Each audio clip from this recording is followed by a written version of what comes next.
You are listening to the USDN on the DSPN.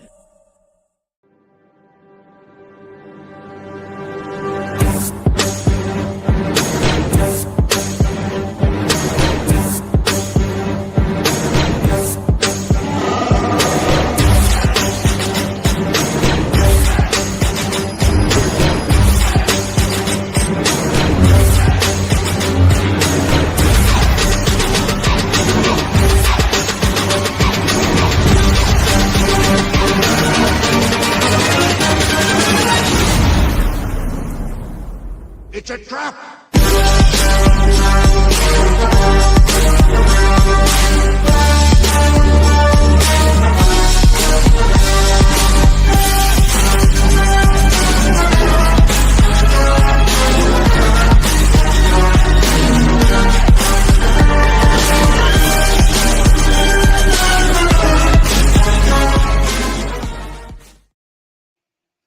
What is up, everybody, and welcome to the United States Department of Nerds, where we are for the people, by the people, and of the people. And joining me tonight is a man who wants to live in your dreams, just like Freddy Krueger. We got John McGuire with his Kickstarter, In Our Dreams Awake, number 3. John, how are you doing tonight? I'm doing awesome. Thanks for having me on. So, John, let's get down to the nitty gritty. You have a book that honestly it's like two stories in one, but it's the same story told two different ways, and it's cool as shit. Am I grasping the concept with that there? Yeah, absolutely. So basically, In Our Dreams Awake is the story of Jason Byron, who is a painter in a fantasy world where magic has taken over or has beaten out technology. And when he goes to sleep at night, he wakes up and Jason Byron is a gangster in a futuristic cyberpunk world.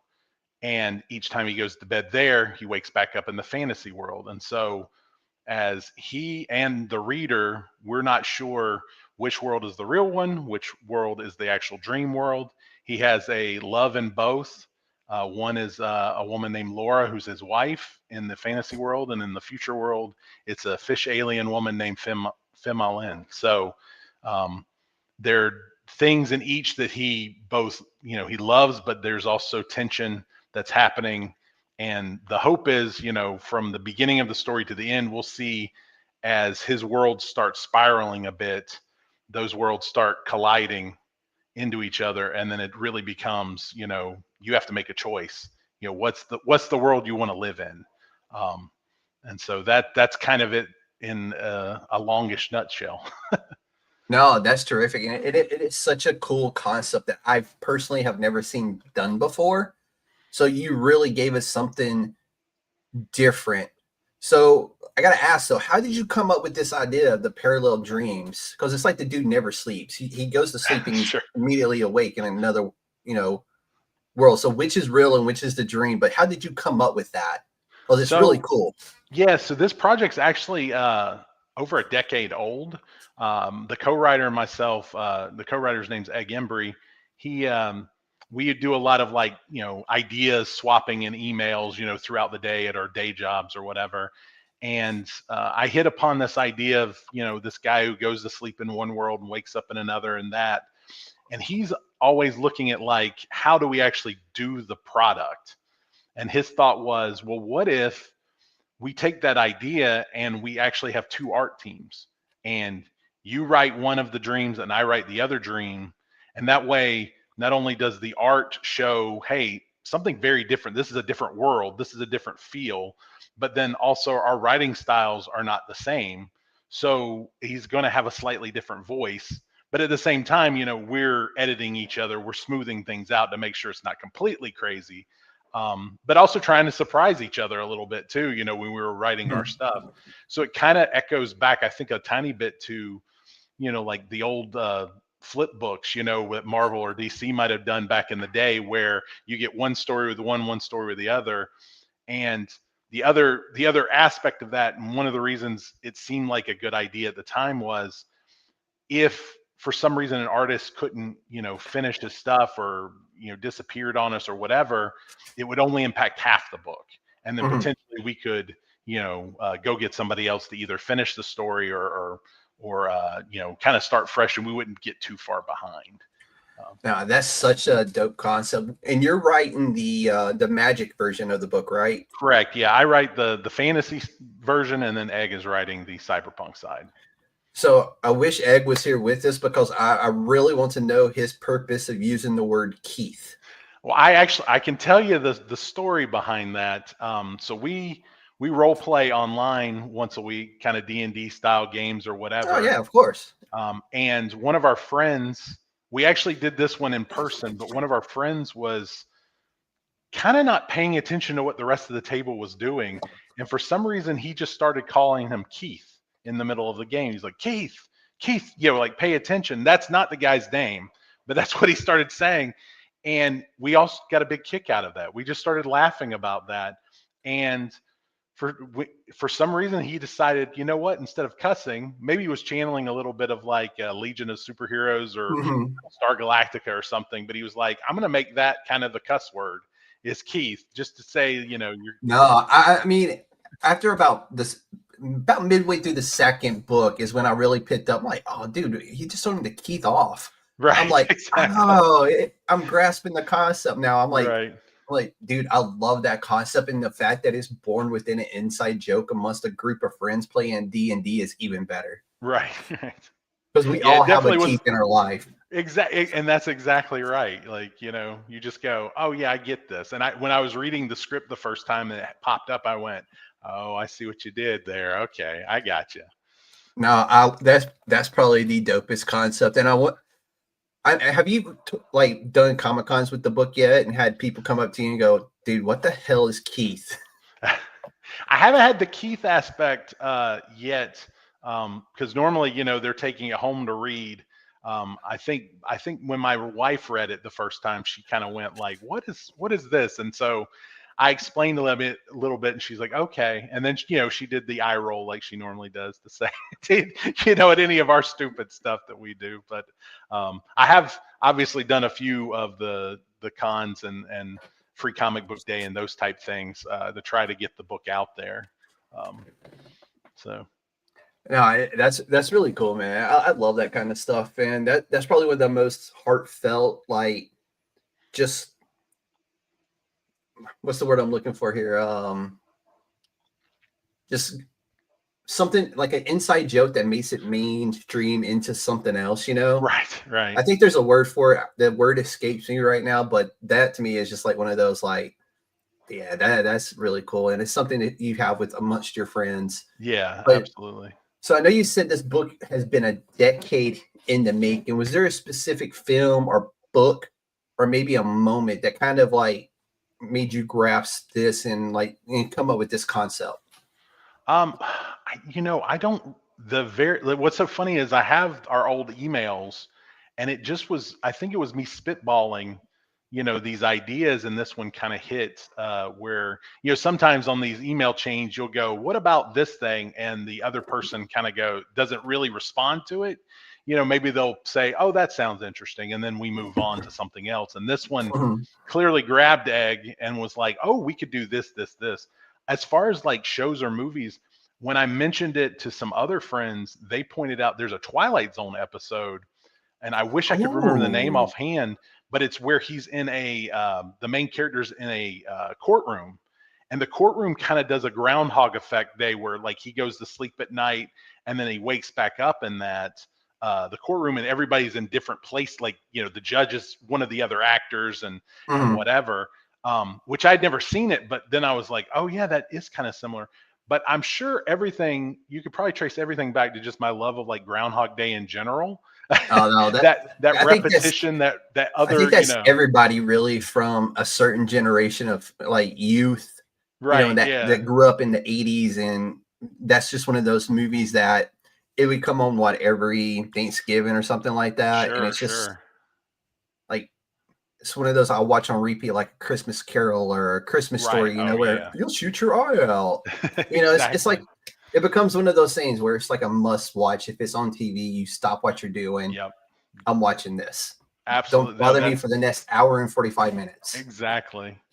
There was one other thing that came out. So after we kind of come up with this idea, there was a TV show called Awake that literally was this idea. I mean, in a lot of ways, it's just instead it was a cop, and it was, I guess it was more maybe a sliding doors type effect, but it was when he went to sleep in one world, he woke up in the other one.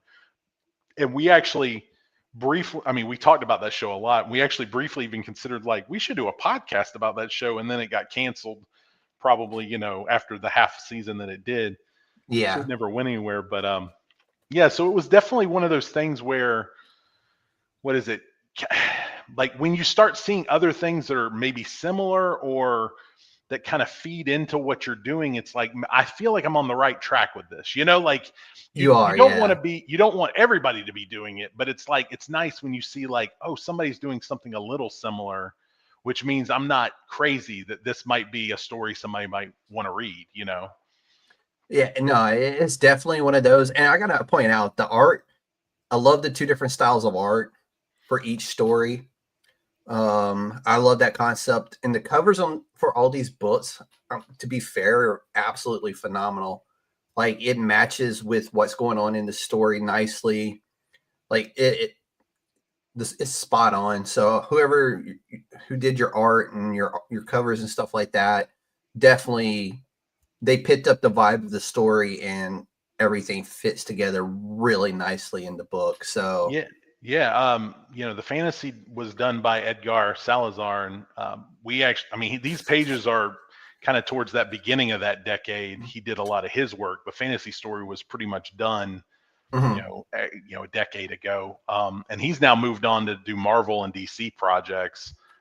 He's done some like Into the Spider-Verse, and I want to say the Dynamite book that was with the Public Domain heroes. I can't think of the name. I think it was Superpowers or whatever. He did a lot of that stuff. Okay. And then the cyberpunk side of things is Roland Kalmus. And we saw his art. I do the thing where I go onto Reddit or I go onto some of the Facebook book groups, and, I'll save posts from artists where I'm like, ooh, that's a cool style. Right.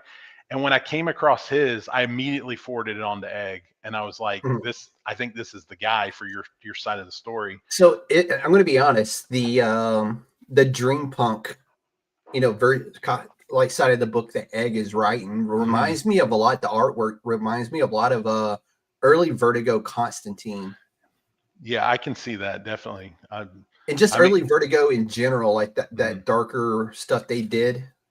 And I was like, I felt like I was going back a little bit to the old school Vertigo days with the Sandman and Constantine. Oh, yeah.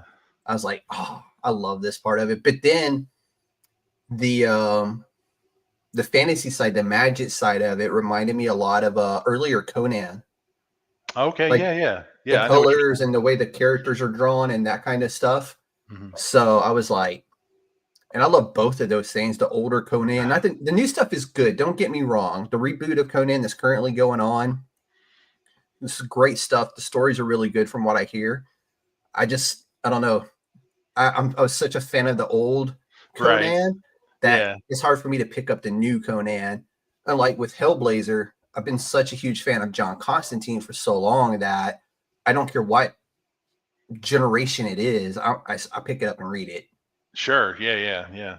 It's just one of those characters for me that he's one of my characters. You know what I'm saying? No, absolutely. I feel like my character like that is the Flash, and it's Wally West specifically, the Flash. Yeah. And so he's some point, a huge, you can just about ask anybody who's a Flash guy, and it's Wally West. Yeah. Well, and I, like you said, it's kind of that what you were reading kind of when you were in, teenager or whatever.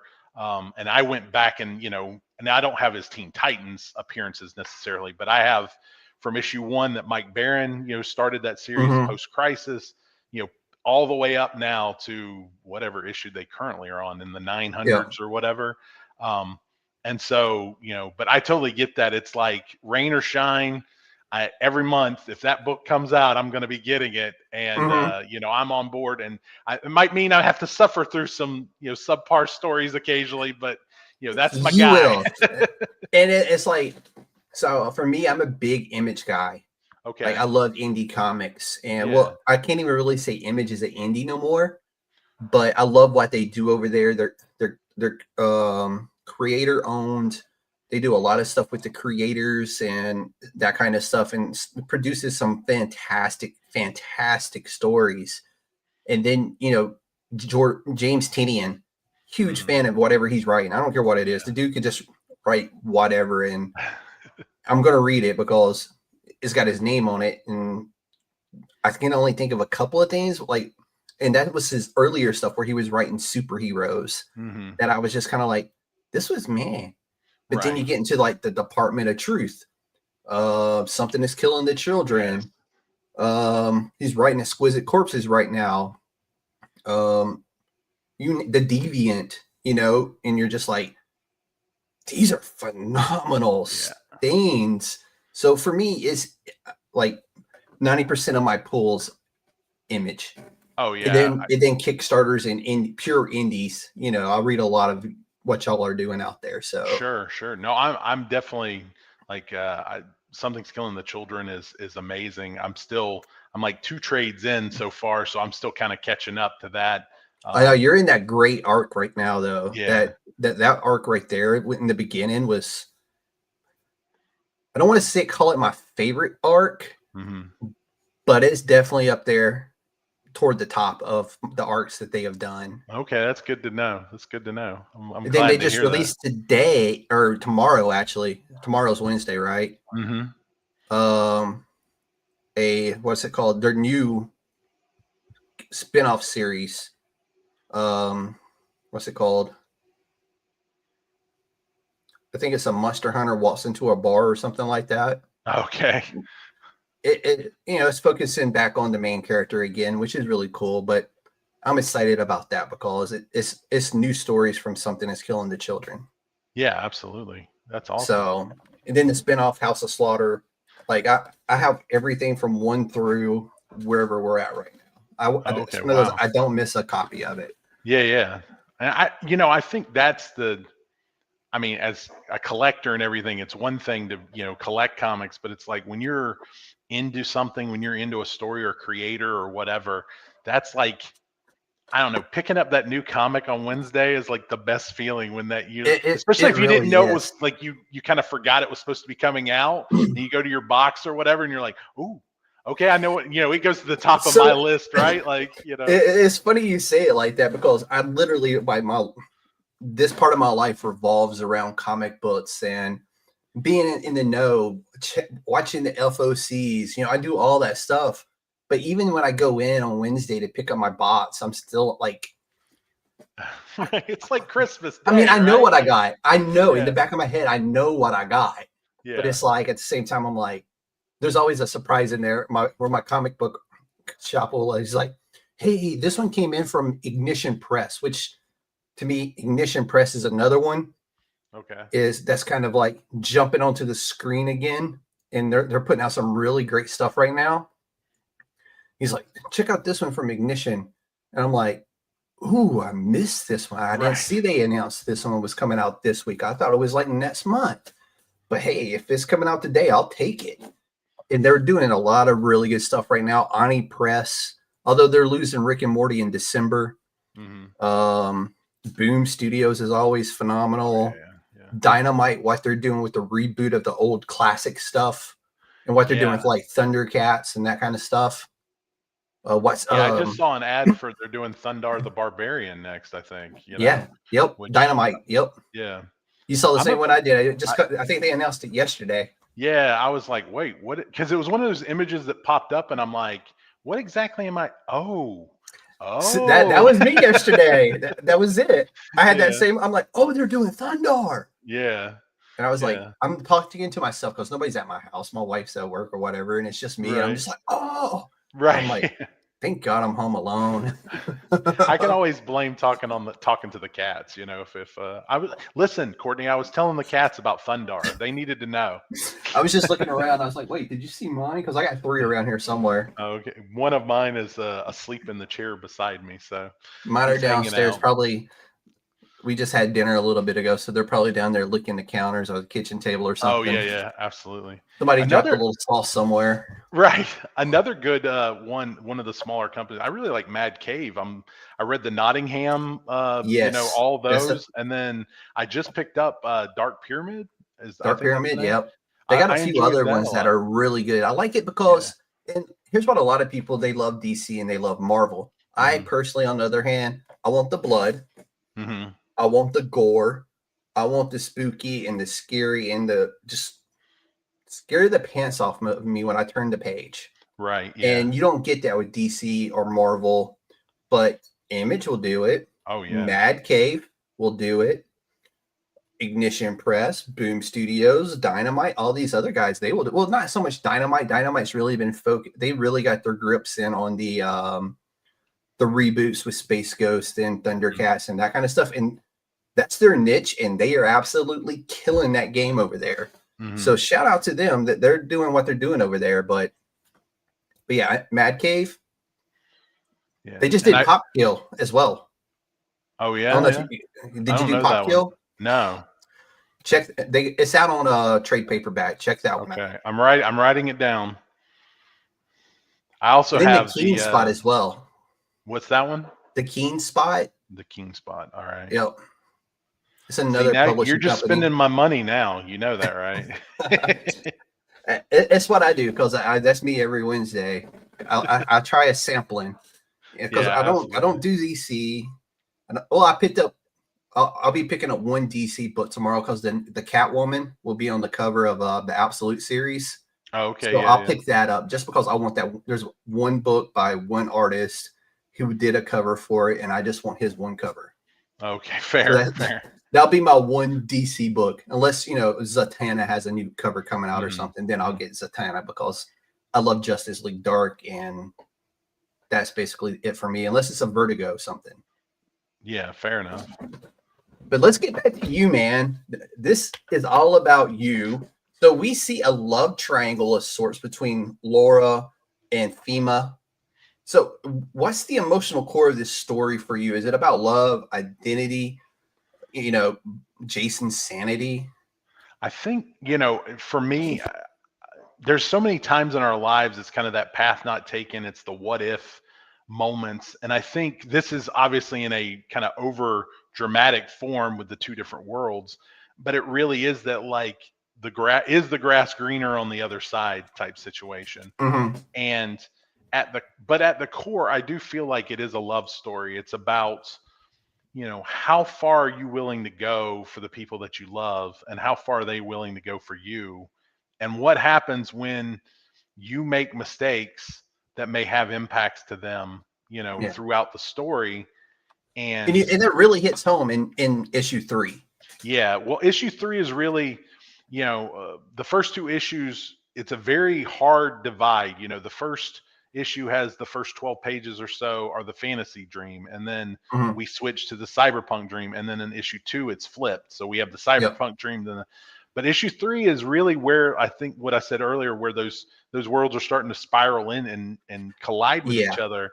And so we cut from cyberpunk to fantasy and back, multiple times throughout the story to show that hopefully to show that maybe his sanity is being tested. Maybe, the decisions he's made up to this point weren't the best decisions. Yeah. And he's kind of losing control in the, very much in his worlds, Yeah. So no, I love what y'all did in number 3, to be fair. And anybody out there thinking about it, number 3 hits it. Like it's like you really start to see Jason. I don't want to say losing his shit, but he's on the verge of losing his shit. It feels like to some degree. And I mean, in my eyes, he had this really lovely lady in the fantasy world, this alien fish girl in the dreampunk world or the cyber world. And it's like two very different things, really. Even though it's like this world's falling apart now, this world's falling apart, and you're like, "Damn, Jason, like you're in the shit right now, dude." Yeah, you really just need to hold on as tight as you can because the world's gonna buck you from it almost, you know.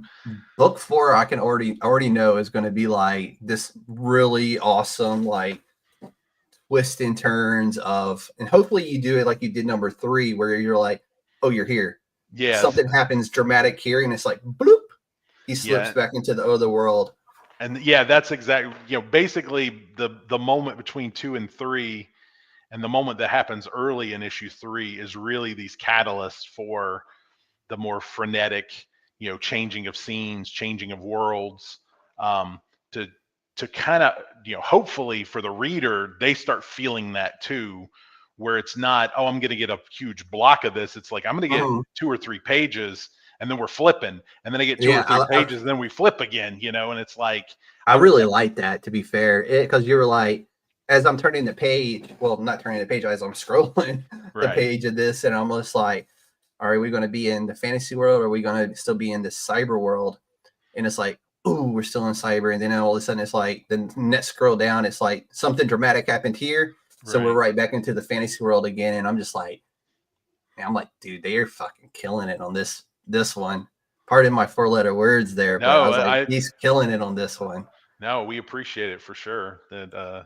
That's what you're saying is what we were hoping to convey. So that helps to know that it did convey that. You absolutely nailed it on number 3. And the first 2, like I said, they set a perfect stage for what I feel is like going to be this really great number 4 when y'all get ready to do it.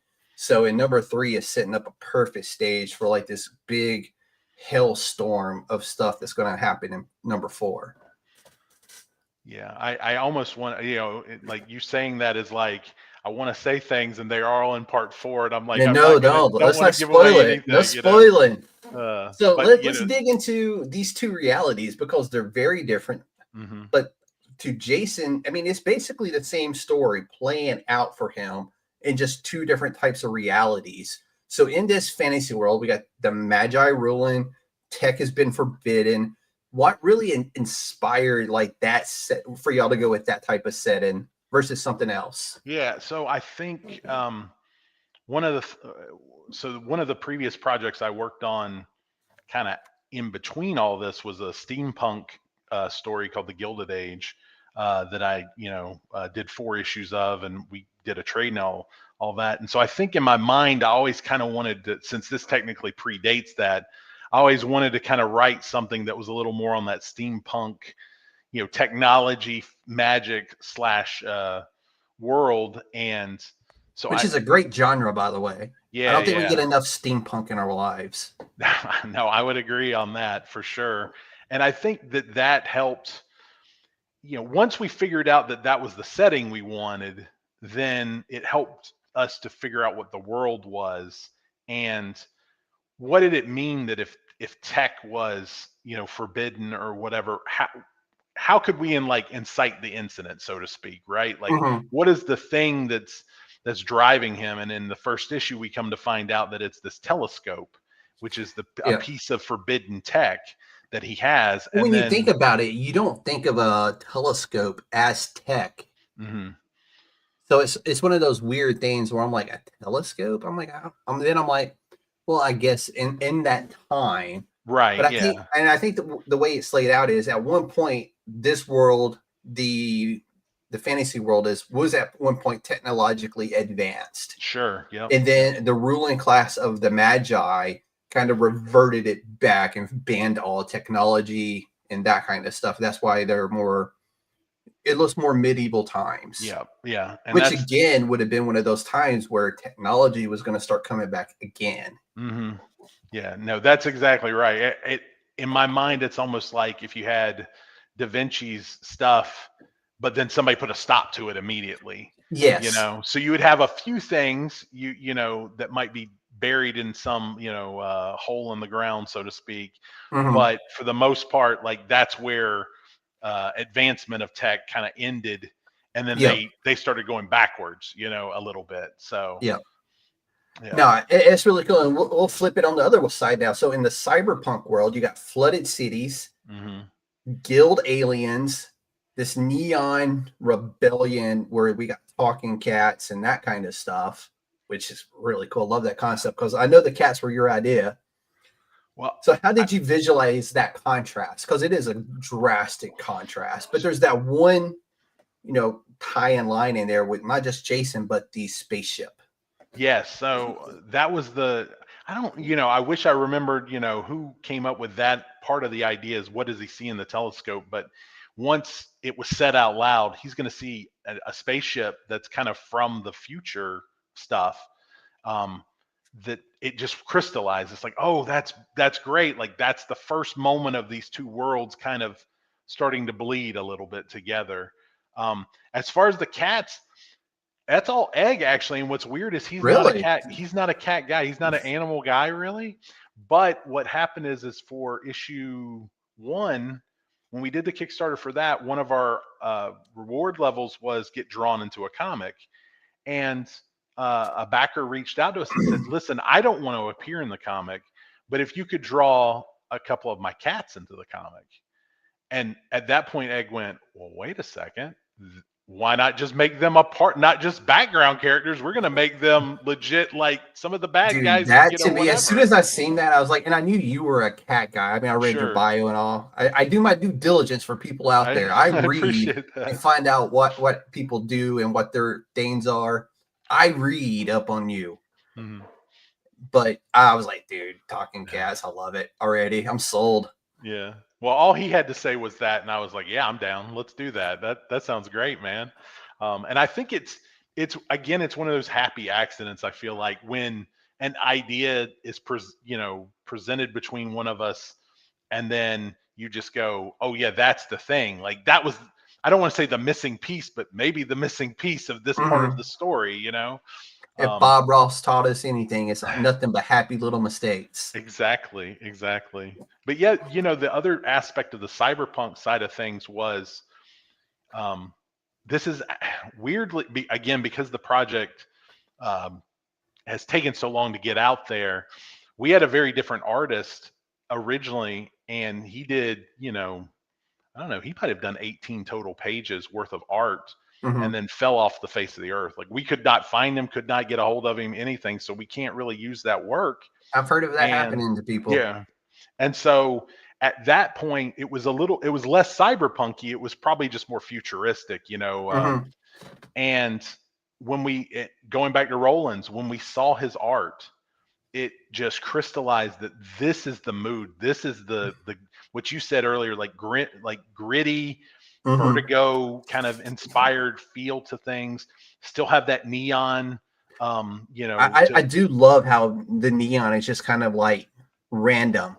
Yeah, and it's no real like contrast to anything. It's just random, and I love that about the neon that appears. It's almost like it's just all black, and then there's like these random neons sprinkled in. I love that concept, and that's how he did that. Yeah. He knocked. I mean, it's just one of those things we kept getting pages in, and we were like, oh, okay, wow. Which again, as a writer, it can be kind of a lonely time to just be sitting at your desk and not doing, you're just churning out words or whatever, you don't really know. But when artists send you pages, I mean, we talked about Christmas Day with like your new comic day, but when artist page comes in and it's just like, wow, like you kind of have to sit back and go, that is amazing. Because at the end of the day, I'm writing words on a page and somebody else is having to interpret that and make it come to that next level, So who's doing the lettering for y'all? Are y'all doing your own lettering, or is that the artist doing your lettering as well? No, actually it's a guy named Alex Lugo, who is perfect. Shout him out, man. Letterers don't get enough love. No, I love what Alex has done. He actually helps also format the book for our publication and everything as well. So he's kind of a jack of all trades. He's an artist on the side. I think he said when I talked to him last, he's like, just let me know when issue 4 is ready, to go, and I'll get started on that. And he's going to start working on some of his own stuff too. But he was one of those, because I've done some minor lettering, on like very indie stuff. Egg's done some minor, but Alex brings like a level of professionalism that just ties everything together in a great way, I think. You know, like, and it and I really, always say lettering can make or break a good comic book. And now, if you're looking at a comic book and you flip the page and it's just a whole bunch of words barfed up on a page with no rhyme or reason, you're going to put that comic book down and go, I'm not reading all that. I have no idea. Like, what is even this? Yes. I think too, it helps sometimes just the flow, you know, like again, I'm writing, you know, character dialogue, the way he is able to place it on the page, especially those pages where we probably maybe had too much dialogue on a particular page, right? And he somehow through magic or witchcraft or something has figured out how to actually do it. So an experienced letter will make or break your comic book. And I tell people this all the time. And because you don't want to misplace a word box. Right. Yeah. Because you could hide details that are relevant to a scene. And you don't want to do that. Because what happens later is when you get to another page and they reference something back to that other page, and you're like, I don't remember seeing that. And if you're like me, when I read a comic book, I read the comic book. I study the page. I look at the details. I want to see if there's an Easter egg or something hidden within these pages. Because some artists like to fuck with us like that. They'll hide stuff. Sure. And then they'll call it back. And they'll make a reference to it. And you're like, was that? Oh, it was what he was talking about. Okay. I'm tracking what they're putting down now. So that can, again, make or break a good comic book. Yeah. No, you're absolutely right on that. We're lucky to have Alex helping put our words on the page in a readable way that it's everything meshes so well together, and it's one of those it makes it enjoyable to read because it should be a fine balance of words and art and stuff going on. And he's nailed it. Well, I'll have to pass that along. He'll be happy to hear that. I'm sure. Him and Egg too. Let them know that they've in this cover for 3 with the magi on the cover. Oh yeah. I don't know who did that cover, but that cover's amazing. I love that cover. So that's Jose Garcia, and again, it goes back to that. You know, as we're doing these Kickstarters, as I'm looking for project artists and stuff, you know, a flag, you know, certain posts, whether it's on Blue Sky or Facebook or whatever. And he's one I had flagged at one point as like, maybe, you know, and he was, I mean, he did this one. It's taken a minute to this issue to get out, but I think he did this one over a year ago. And it was one of those things, I think he was running a sale, you know, on like a cover piece. And he had, you know, X number of spots. And so I immediately DM'd him. I was like, hey, yeah, you have a spot. No. I'm down, man. I got real money. He did a phenomenal cover for y'all. So shout out to him because that was a phenomenal cover. As soon as I seen the cover, I was like, that's the art I'm using. Yeah. I already knew. As soon as I seen that cover, I was like, I'm going with that one. That cover is amazing. I love the other cover too, but just something about how the magi look on that cover really sets the tone. Yeah. So, it definitely, I love the idea because, you know, it's that weird thing too. It's like, what, you know, he's like, well, what do you want me to draw? And it's like, well, I guess, you know, maybe the bad guys, you know, like we haven't really, we focused on Jason with issue 1, you know, with the world, you know, the 2 worlds. And then we had the homage to the Flash of 2 Worlds for the fantasy cover for issue 2. And I was like, we haven't really focused on the bad guys yet. And he just, again, I got those pages or I got those initial sketches and I was like, oh, this is cool, man. He absolutely nailed the vibe of the entire book with the villains. And that's another thing. Villains don't get enough love on covers. I agree. I think sometimes we get so focused on like who the protagonist is, we forget that like without our antagonist, we don't have a story, right? I will say this: DC currently has the absolute thing going on, and they're releasing their villains currently. Those covers are some amazing covers. So they're putting some focus on the villains for once. Yeah. And the absolute Joker in that series is going to be. He reminds me of I don't know if you were ever into Image Comics and Spawn. Oh yeah. But the Violator. Oh The yeah, actual absolutely. Violator. Yeah. That is what the absolute Joker reminds me of. Oh Is yeah. the Violator in Violator form. All those early Image books, I was, on board with all of them. I've got boxes upstairs that are just, Same. multiple issues of, I don't know, maybe 50 issues worth of Spawn at least, Savage Dragon. I never stopped collecting Spawn. I have gone Okay. back and I quit collecting for a very long time, and I thought Spawn fell off the map because at the time Image was a pure indie thing. They had Youngblood, Savage Dragon, Spawn, and then I came back to comic books many years later, and it's like, holy shit, Spawn's still a thing. And I got the trade paperbacks because I'm like, there's no way I'm going to go back and pay prices for, Sure. And then ever since I've been like, every week, if there's a new Spawn, I don't care if it's Gunslinger Spawn or what. I just always loved that universe. Yeah. No, McFarlane, I mean, he created something that was, again, different from anything else that was on the stands at the time. Yep. And it was, I mean, obviously his art is what it is. I mean, it's amazing in and of itself, but just, those early days, it really, it was there was such an excitement, there was a fever for all that. And it was new, it was unique. And it didn't follow the rules of normal superheroes. Yes. So that's why it always stuck with me, I guess. But so personal question. Okay. Which world would you rather live in? The mythical world or the mechanical world? So we got your magi or your aliens. Which one are you going with if you got to pick?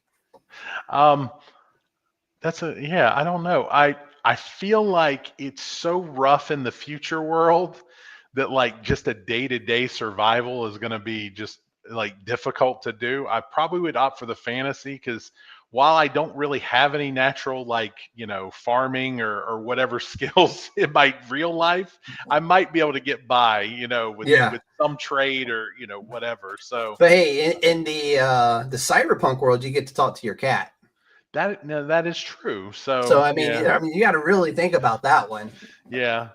Although my cats would just be like, "Hey, give me another snack." Right. So. It's dinner time. I just fed you. No, it's dinner time. Really. They'll gaslight. Yeah. So maybe not. I probably would go with the fantasy world because that would be the entire conversations at all points with my cats. Right. Exactly. I basically have those conversations anyway.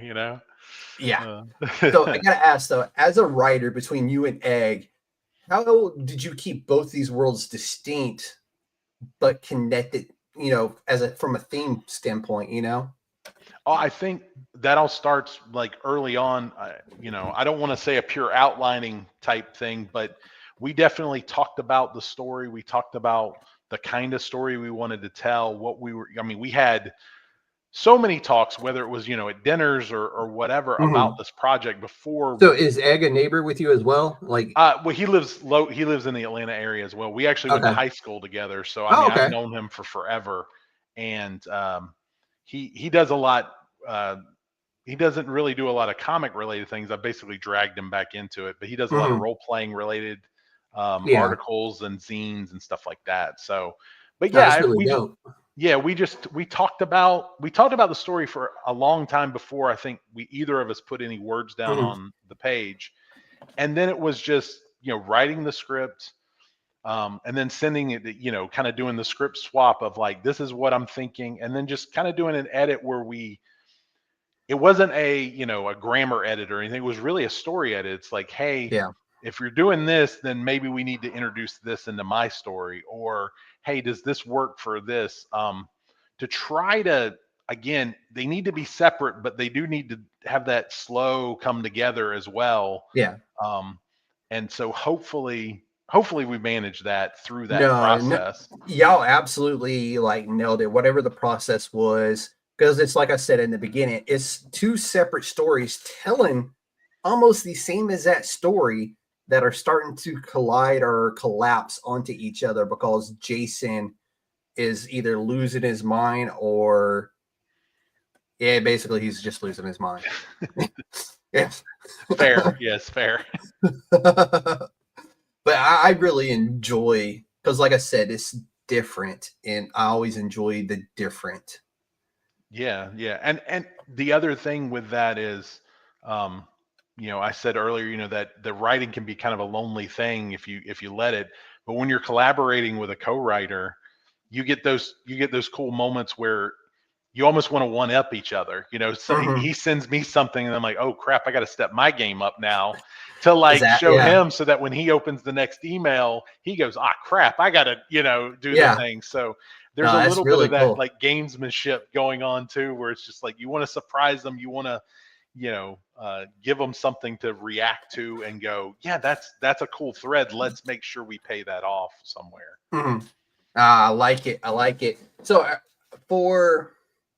I know you there's two separate artists as well, one doing one side, one doing the other side. How is that working between you and Egg? Are you and Egg both working with your respective artists, like or do you just send them like, hey, here's my words, make it work? Yeah, the fantasy stuff. I know some people who do that, who prefer that. Yeah, so the fantasy stuff, it was kind of again, because that was written a while back, as far as like the core pages, and then the dialogue's been updated, as time has gone on. And so it was a little bit of a learning process, I think, with myself and Edgar, where you want to, as in theory, as a writer, I want to write to the artist's strengths, right? So like, if the artist can't draw a horse, well then I don't need to put horses in this comic, right? Like, now luckily Edgar is pretty strong at everything. I say, he drew a horse. I seen it. It was really damn good. It wasn't even that. It was more, and I think as the issue, as the parts of the issues went along, it was, hey, I don't want to, like, it was still scripted, more DC style, you would say, but there was definitely pages where I'm like, here's kind of the beats, here's the big moments, but you can kind of put them however you need, you feel is best, whether if it's a fight or if it's, some more physical thing that's a struggle or something like that. Because I think sometimes as writers, it's like, we think panel 1 to panel 2 to panel 3, whereas the artist can be like, well, no, this is more of a dance. Like, I don't need gutters. I don't need, or maybe we can break a panel and have him, punch through the gutter or something like that. And so at least on my part, that was very much, again, was learning how to do that, but hopefully, each issue, you learn a little bit more of like what their strengths is, what your strengths are, and just play off of each other. Yeah. As far as, Egg goes, I think as much as anything, like I said earlier, he really adapted the story to that style that Rollins was showing, to try to lean in as hard as he could to Roland's strengths on that stuff. And, I think, again, with his dialogue, obviously we talked about the Keith thing, but just some of the mannerisms, some of the way that Mike talks, where it's almost in some weird riddle of sorts, at times. He was trying to do something, I think, and I think he succeeds, that's a little non-standard anyway, to really make you as a reader, it could be jarring, but I hope in a good way, bring you into that really world. Where it really connected was the Keith thing, and the way he used the word parliament. Oh yeah. It's very rare that I talk words to, the writer or the writers, but I really like the way he used certain words for one thing, or it's the same thing, but yet different, like the word parliament. I come here to parliament with you. And I was like, oh, I see what he did there. And like I said, I think I was midway through issue 2 or maybe into early part of issue 3 when I was like, oh, he just didn't want to use curse words, which is really cool. And he's using the word Keith to denote the F word. Right. And I was like, again, that's a really cool piece of what he just did, and it works. Yeah, absolutely. Because you don't know what this dystopian society has. Maybe you can't say the actual curse words there without getting the morale police or something. Who knows? Right. And that leaves it to your imagination as the reader, which I thought was another one of those really cool pieces where you may not have thought about it as the writer, but as the reader, I can interpret it that way, right? Sure, absolutely. Yeah. No, So I think it works really well with what, it does. and to give that, like you said, it's using words in a slightly different way, or bring, parliament is something that we don't really use in everyday language very Yeah. often. So I think he definitely leaned into that as well, to say, okay, if this is a futuristic world, they wouldn't necessarily exactly talk the way we talk, Mhm. And you can tell, like, this world has been through this shit and has been going through this shit for Mhm. quite some time since the arrival of these aliens. So some of these people may have never been educated. Yeah, absolutely. Maybe that stuff went away as they were coming up. So way they use words may be different than their true intentions because they just never learned how to say that word or what that Mhm. real meaning of that word was. Yep. So he absolutely nailed that aspect of that world. So, but we're let's dive into this part of it. So there's a lot of, what's the word I'm looking for here? I lost my words. The emotional core of this story, the search for identity, meaning, reality fractures. And so Jason is struggling between these two worlds. Do you see this as a reflection of a creative life where writers live in like imagination and half in reality? Like, does I, that make sense as a no, question? I think it's 100, you're 100% on track, man. Like, the, I think that, so, on my little bio or whatever, I say that I'm a civil engineer by day and I'm a writer at night. And that Mhm. kind of dualism, I think, is my life. There's the right brain, left brain, Yep. kind of warring with each other at times. My dad, was an engineer that went into banking and whatever, and my mom was a nurse, but also was a teacher. But she's the more artistic one. So, like, even with them, you can kind of see, okay, that's where I get that. That's where I get this.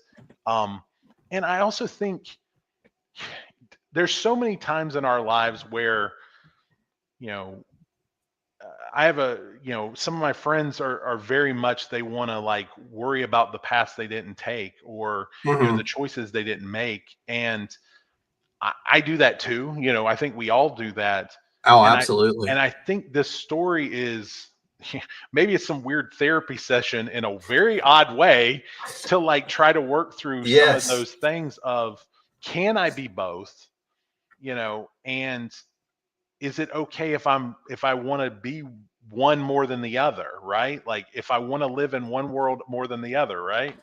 Absolutely. I literally almost on a daily basis, a few times a day, just wish I was like, I just want to quit my job and interview comic book artists for the rest of my life. And I would be the happiest man in the world. Yeah. And that's my internal struggle. And I love my day job. Yeah, yeah. And I think that's the other thing. I always tell people, I probably like 85 to 90% of what I do, at the day job. But yeah, I mean, if money was not a factor, and all that stuff, I would love to be a writer, full time, and do that thing. That would I be would be great. sitting right here at this desk creating content. Yeah, exactly. So I think at its core, it's really born out of that, am I on the right excuse me, am I on the right track? And, is this what I'm supposed to be doing? Um, and just trying to just, kind of figure things out as best I can. And I think, I hope maybe that's what Egg saw when he saw that initial email, without me Mhm. specifically saying it. Maybe that's what grabbed him, because I feel like he has the same thoughts Yeah, and ideas, that duality of, I got to go work to pay the bills and do the thing, but, like, what I'd really love to do is this other thing. right here. No, I think that from a creative standpoint, no matter what that creative is, whether it's writing comic books, drawing comic books, sitting here as a podcaster, Hmm. interviewing guys about comic books, I Yeah. think we're all in that same boat. And dude, that hits very close to home, and you nailed it perfectly. So yes, absolutely. So staying within kind of this realm of philosophical shit right now, we're dropping we're getting deep in it. That's right. So Jason is struggling between these two worlds. Wait, nope, that's not the one. It's the next one. So the philosophical undertone. I knew I was setting myself up for the next question, and I just went to the wrong one. So what is real? And how do you balance those heavy ideas without losing the story's momentum, which I go ahead and tell you, you haven't lost the momentum. I think you're nailing it perfectly, but kind of like you're on issue 3, dropping tomorrow on Kickstarter. How do you not lose the story between the two? You know what I'm saying? Yeah. Like, what is actually real? Well, so I know y'all know, but right, reader, I don't want to know until the next part. So I think that's the core of,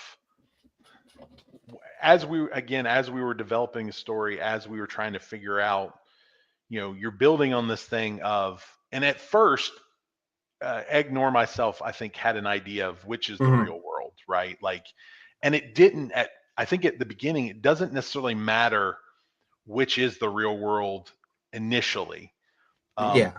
It's as time goes on and these things, these dreams start to become nightmares, that him making a choice is the ultimate, I think, piece of the puzzle, right? And that we make our own realities at the end of the day as people. And so you can live in a dream world and you can, ignore your day-to-day stuff, or you can try to figure out a way to make it all work within the life you've chosen. And I think that's part of it, is just trying to be true to that idea of how do you live a life that just you're doing what you're wanting to do, at the same time you're providing for your family, you're with you're able to have friends and all that good stuff. And by the same token, obviously we've put these in these fantastical situations. To try to, I think the best sci-fi is always ones that you can go down to the core and go, oh, this is a story about this, they're on a distant planet and they're fighting whatever monster or whatever, but really this story is about this. And I think for us, that was what we were trying to get back to at every point, was this story is about choices and living your life to the best that you can and choosing the life that you want to live at the end of the day, not having that life thrust upon you. And I think that core line hopefully runs through the first 3 issues.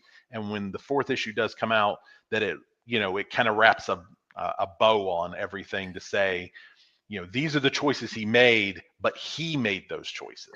Yeah, no, that's a perfect segue actually into what I'm about to ask you, is that, do you think readers are meant to choose which world is real, or is ambiguity part of that message? I hope that there's at least some thought in their head of I think this might be the real world, or this might be the real world. The only thing is, I hope they don't get too caught up in that aspect of things, where if they're not right at the end of the day in their choice, they don't let that go. Well, I had it as, option A and it was option B. And so I feel like I'm let down by the ending. You know what I mean? No, and you know what?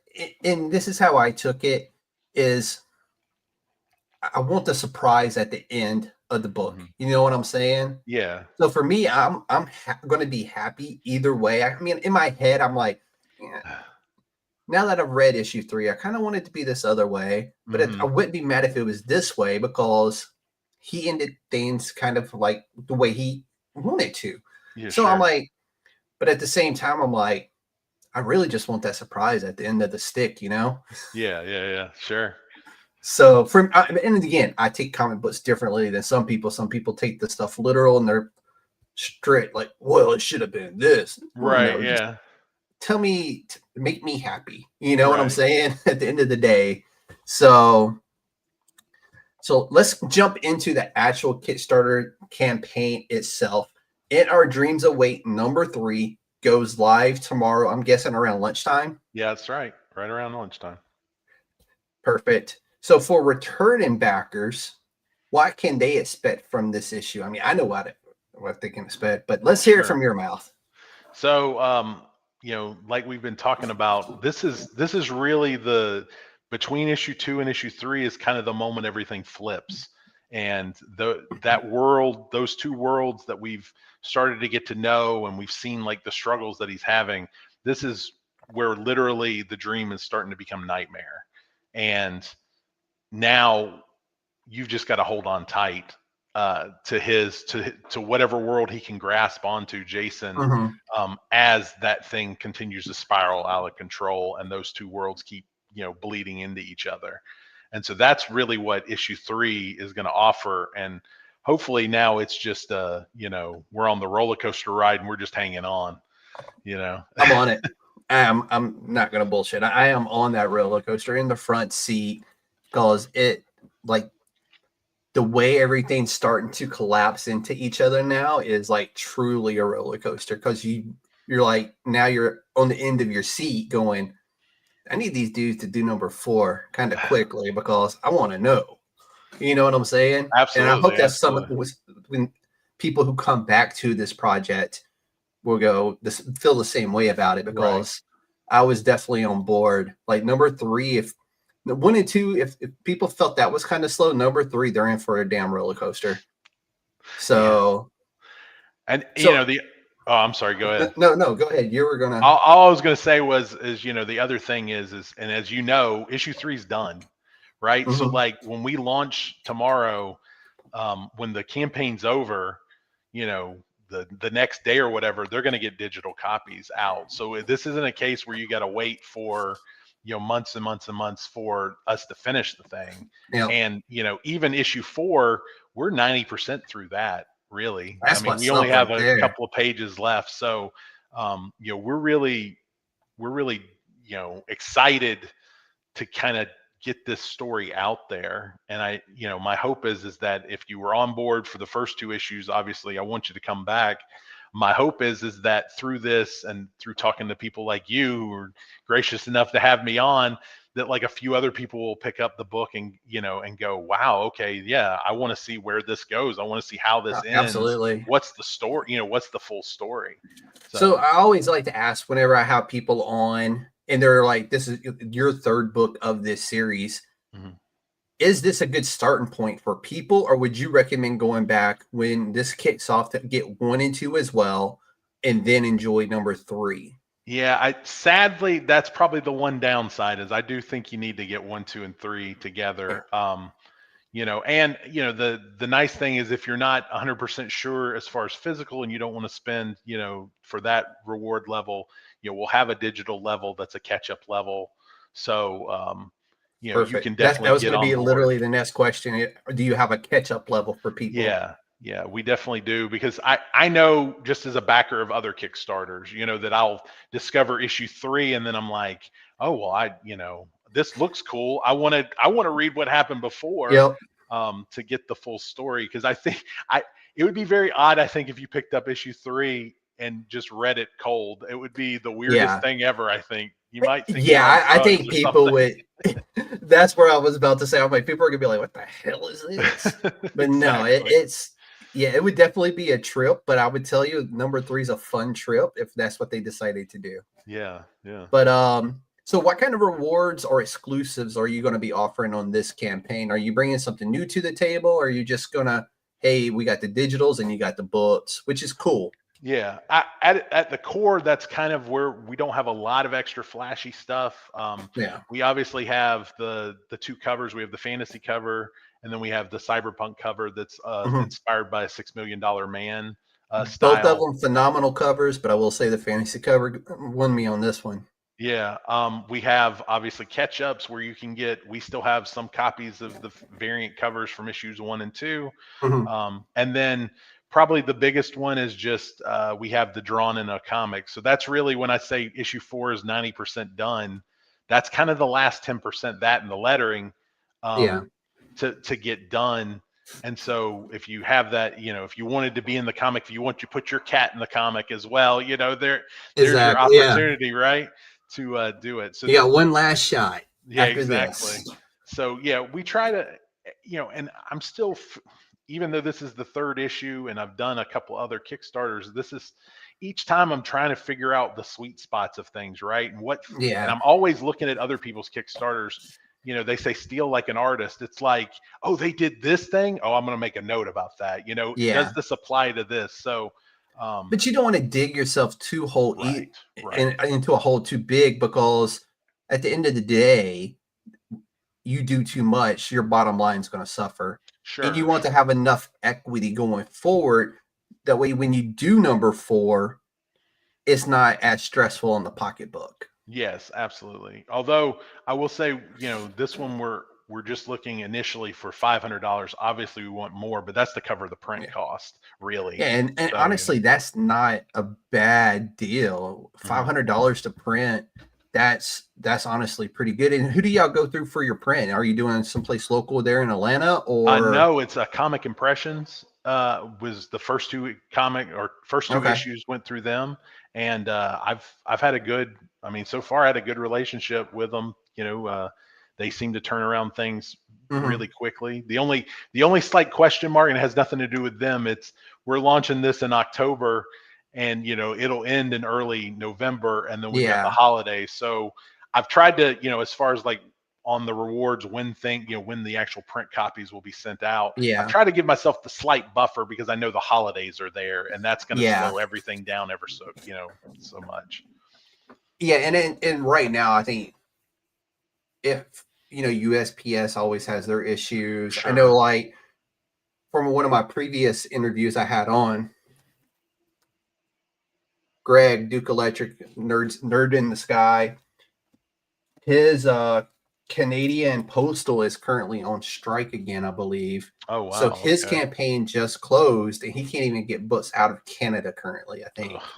Yeah. So there's always that to think about. Yes. Yeah. And that's again, that and the prices have gone up ridiculously. Yeah. So it's all those little things are like the learning experiences that, I always want to, it's the thing, you always want to under promise and over deliver, over deliver. Yeah. So if I tell you that it's going to be March before you get your comic and we get it to you in January, I think that's only going to be a positive, but I want to make sure that I don't hose myself and people it can happen quickly, Yeah. Well, on the Gilded Age, when we did the trade for that, we actually had a Chinese printer, and it never occurred to me, because I'm an American and I just live in my own American world, that Chinese New Year is kind of big over there. And so literally, just like the whole month. Yeah, the whole month basically, and the books were ready to be shipped, but because they basically took the month off, they didn't get to the port. And I just, again, luckily I'd added some buffer in there, but it ate all the buffer up, so it was never on my list of things like I need to make sure that this is done before this date, and again, that goes back to lessons learned. And do you have any advice for anybody? You're kind of you're getting up there into the semi-pros of Kickstarters now. This is your 4th one going in. Sure. Like, do you have any good advice for guys who are considering going the Kickstarter route? Because I know a lot of people kick this can, and it seems like I see these great concepts pop up online, whether it be Instagram or Facebook, and I love their concept, but they're like, well, I'm pitching it. I'm like, dude, why are you pitching it? Go to the Kickstarter and just do it. Yeah. Let people fund your project, sell your product to people. And I know that's really hard for some people to do, but what advice do you have for people who are kind of on the edge of their seat? Like, do I want to do a Kickstarter, or do I still want to kind of kick this to people and see what they say? Yeah. So one thing I would say, but I don't think this is an absolute. It's an absolute for me, as best as I can make it, is I want to have the project done before I actually launch the Kickstarter. And the big reason is the stress. That you already have stress doing the Kickstarter. You always have the imposter syndrome guy sitting on your shoulder. The last thing I need is then, and I'm not trying to blame anybody, but what if the printer, takes an extra month to get the thing? What if the artist, those last couple of pages, it takes an extra few weeks to get in? These things can snowball on you. And I don't want to be sitting there thinking I'm letting down the backers, because again, at the end of the day, I'm the one launching it. It's my project, and there has to be a trust that you build up, hopefully, between you and the backers, because they're giving you money for something they haven't seen, necessarily seen, especially if it's your first thing. So that would probably be my number one thing, and I would highly suggest it for anybody. And then the other thing kind of goes back to what you're saying, though. Don't pitch it. Let's do it. Like Absolutely. The difference between somebody who has written something and somebody who has not written something is the words "the end" basically on the, at the end of the page, right? So like, so many times, especially early on, it was like, I can't do it for whatever reason. And some of them are legit, right? Obviously, money at the end of the day is one of the biggest things. Money and time. Yes. But if you can find a way, heck, if you could figure out a way to get the first 5 pages and a cover done, right?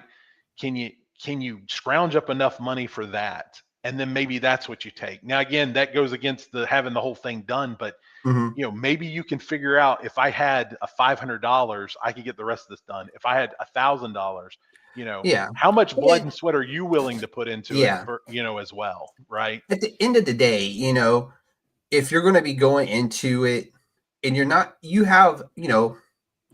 I'm not putting nobody on blast. I would never do that. But if you're coming into it and you got half a book and a freaking banging cover and you need that Kickstarter to really finish that book, start that Kickstarter. Yeah.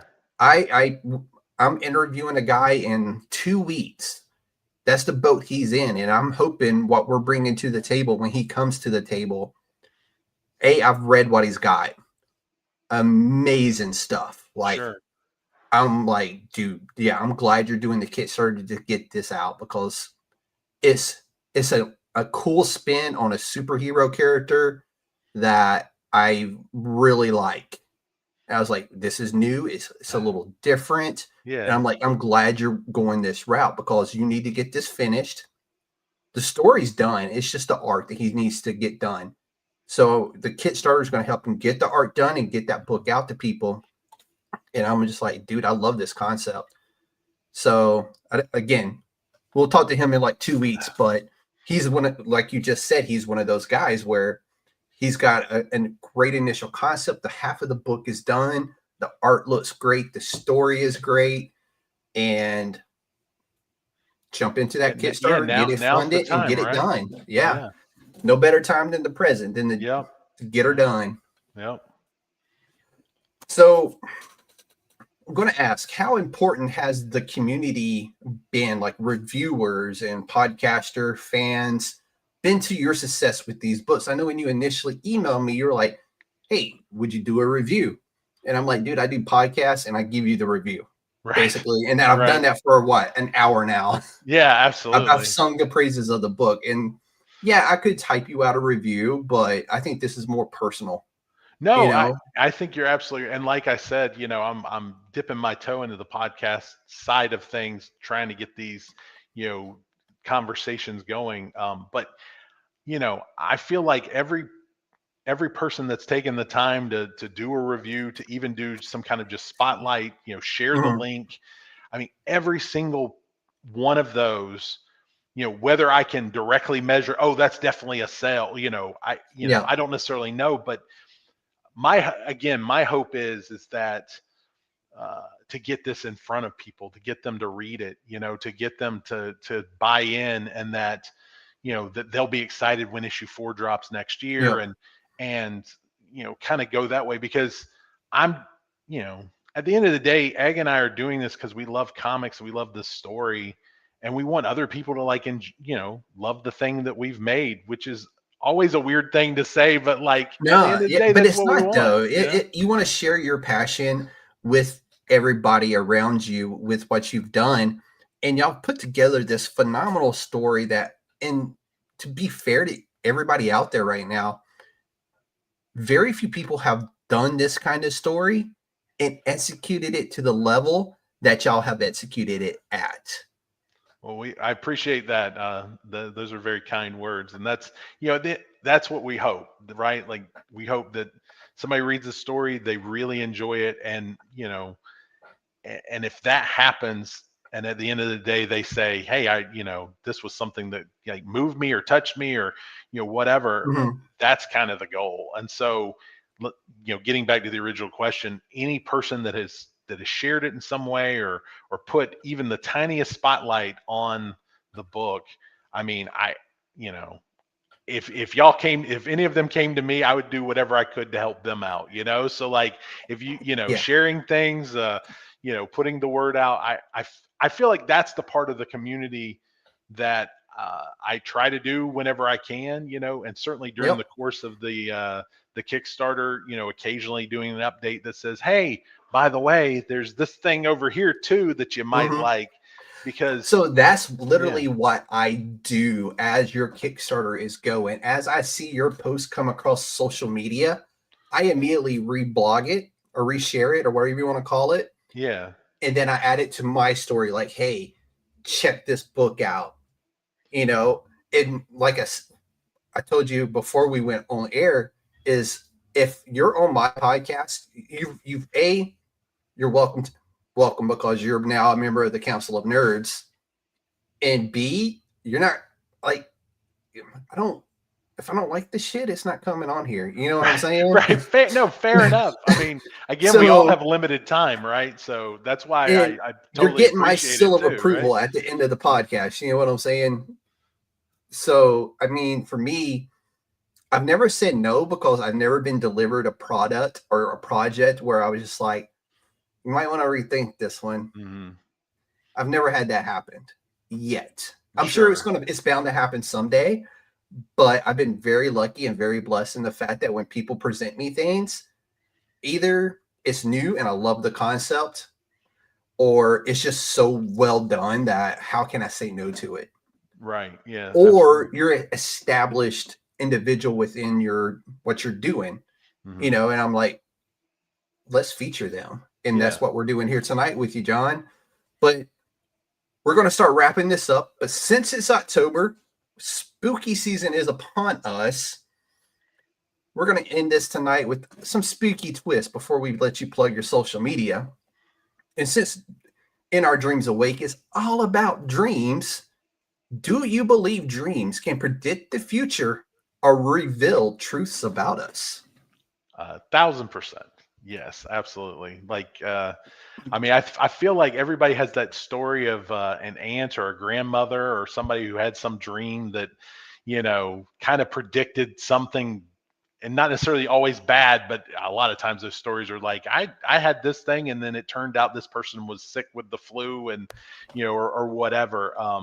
And so I have there's been a couple of those in my family tree that I feel like makes me think it has to be true, and I kind of want to live in a world where it's true, even if it's not true, right? Absolutely, like 100%. Everybody's got that one aunt in their family that you swear to God is a witch. Absolutely. I said witch with the W, people. I heard it. I can back it. Everybody's got one of those other aunts that's one of those other ones too. Yeah. So now, the weirdest dream you've ever had. Ooh, and not those ones from your teenage years, John. No. This is going to sound so bizarre, but dreams are like that's that. The point. I think the weirdest dream I ever had was when I was very young. It was like a recurring nightmare that really didn't make any sense, but it was numbers. I don't know, like from the old Sesame Street style where they were like puppets or Muppets. Yes. And they were basically like lemmings going off a cliff. And that was like the big part of the dream was I couldn't stop them from doing this. And I don't know if I was on my way for my engineering degree, even at like 5 or 6, but just numbers in the head. It's still, I mean, that's, over 40 years ago. And it's still in my brain that like, that was something that kind of my youth just, I don't know. I don't want to say scarred me, but it was just a recurring little nightmare. No, numbers scarred me too. But it was my algebra teacher. But how about you? Do you have a recurring something like that? For me, it would be like I always had the fallen dream where you're just falling, Oh yeah, yeah. and it always would happen like in different ways. Like was spinning on the merry-go-round really fast, and I fell off, and I just kept falling. And for me, it was always that concept there.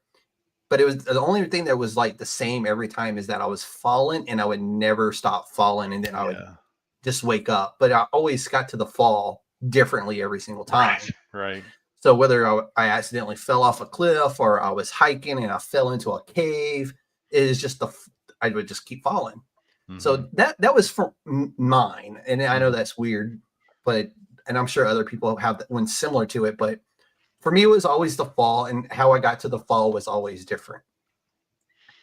So Jason Byron is our main character in Our Dreams Awake. If he had a Halloween costume, what would he be? Well, I think that in some weird ways he's kind of wearing him in the dreams, but I feel like one is the costume? I know. I feel like on the fantasy side, he would probably go as a magi and dress up and maybe try to live that life for a hot, minute.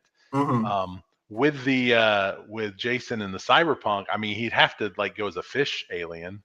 I mean, that way, he can't pull off the cat. So I mean, no, he's too tall for that. But like, I think going as a fish alien. I like it. So to wrap up our Halloween twisted questions here, what is your all-time favorite horror, sci-fi, or fantasy story that really inspired you to write novels and to write comic books? You can have more than one. Yeah. So I think that, well, one of my all-time favorites, just of the horror genre is Scream. And I love the fact that like they deconstructed, the whole horror genre while still being like very true to all of it as well. Yeah. And I think that was one of those movies when I watched it, I think opened my eyes to like, oh, you can look at things from a different angle than everybody else. And that's a good thing. Just because, so many times it's very easy to just do the same thing as everybody else. I feel like that's one of those that kind of keyed off. And then the other thing would be Stephen King's The Dark Tower, which just periodic. The books, not the TV show. Yeah, the movie was horrible. Ooh. No, I haven't watched that because my brother basically said, shook his head. But it was done horribly. But great concept, but they just they didn't do it right. Yeah, the series itself, the book series itself. I mean, it's one of those things where after you read a book, you go, both in a good and a bad way. It's like, why am I even doing this? Should I break my fingers? Because I can't write that. But it also, again, gives you something to aspire to. It really does. And what's so great about that series is you can go from that series into branches to all his other books. Mm-hmm. And what's really cool about it is his son's books can fit into all of it as well. Yeah. And what's funny is I've only done really The Dark Tower and a couple of the other books that he's written, but I have read Horns by Joe Hill, and I've read some of Joe Hill's shorts. So Nosferatu was probably like, I know they did the TV series based off of it, but I don't think it was good, but it didn't do the book justice. Yeah, that's definitely one on my short list that I need to get to reading. But yeah, I think those are probably two of the keys. I mean, everything I read, I try to take in and see how it affects me or whatever, Mm-hmm. Now, follow up to the Scream. Where should they have stopped? Well, weirdly, like I'm excited about the new one that's coming out next year. Yeah, okay. I thought this last one was was like excellent in a lot of ways. That it hit me just right. Like I didn't see it when it came out. It was probably 6 months later. Because I felt like, okay, we've kind of done this. And then I watched it, I was like, oh wow, okay, like y'all really stepped it up. So if I was gonna stop it, I would probably say though, after 4. And the reason for that, 3. Yeah, the reason I say 4 is this is where I want the alternate ending to be the thing, where, spoiler alert for a 20-year-old movie, she the cousin or whatever that's basically behind everything. Mhm. I want to see a movie where she got away with it. I mean, how cool would it have been Scream 5 to just feature her in this weird like celebrity thing, and then kind of what they did with, they tried to go back and do that with Saw. Yeah, a little bit like that, yeah. But that I feel like both it was a missed opportunity, but I still really enjoyed the fourth one as well. So I mean, I've watched them all. It's one of those where I'm like, I would have probably stopped at 3. Yeah, fair. But let's close it out, John. Where can everybody find you in go? So my website is johnrmcguire.com. So I try to post Sign up for his newsletter. Yes, absolutely. I try to write a weekly blog on there, and try to post any of my work there. So if you happen to like anything, you can definitely go and purchase it. Let's cheat over here to see what the actual other things. I'm on X under John McGuire. I'm on Blue Sky, John McGuire, and then Instagram, John McGuire 40. I'm a little slacker on Instagram, but I'm trying to get better. I'm trying to get better about posting things, because I am trying to do a visual medium, so it makes the most sense to be, more active on there. To be fair to Instagram is where I do a lot of my sharing for the Kickstarters and stuff like that. I do a lot on Blue Sky as well if the people are on Blue Sky, but you have to really dig on Blue Sky to find it. But Instagram is like right in my face. Yeah, absolutely. So and that's pretty much it. John, I can't thank you enough for coming on. In Our Dreams Awake, y'all. Phenomenal book. Drops tomorrow on Kickstarter at lunchtime. Go give it some support. It's a phenomenal book. If you're into dreams and twisted tales where it's the same dream told 2 different ways, but done very eloquently, and it's tremendous. It's if you want something different to read, I can highly recommend In Our Dreams Awake. And on top of everything, John McGuire, In Our Dreams Awake, we'll throw in Egg too, because he's a part of this whole thing, and all the artists and everybody else, is USDN approved. Awesome. So there it is. And John, again, welcome to the Council of Nerds. And with that, everybody, we'll see you back in a couple of weeks, unless I get another interview lined up, which maybe I will. With that, everybody, y'all be good, and we are out of here. Thank you again. We're gonna do the outro, and then we'll. Okay.